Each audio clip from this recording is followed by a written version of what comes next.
Hey there guys, what is up? In this video, we are going to show you how you can assign or add a label to a task in Google TasksBoard. Now, of course, you need to be signed into a Google account that you're using for a specific project where you're using TasksBoards for. And here you're going to choose whatever task you want to add a label to. So for example, we want to add a label to task A here. All we need to do is click on task A. There you go.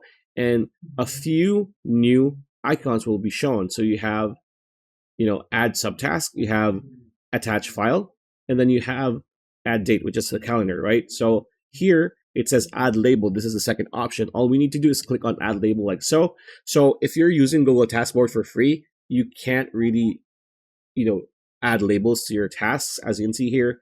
So, but even though we are using a free version, you can still see the options here. So there are a few labels that we can add, like important, urgent, hot, idea, favorite, watching, and you can also manage labels. So that is how you add tasks. Again, you need to have premium, but aside from that, you'll be good to go. So pretty much it. That's a video. Hope you liked it. Like, comment, share, subscribe, ring that bell icon. We'll see you on the next video.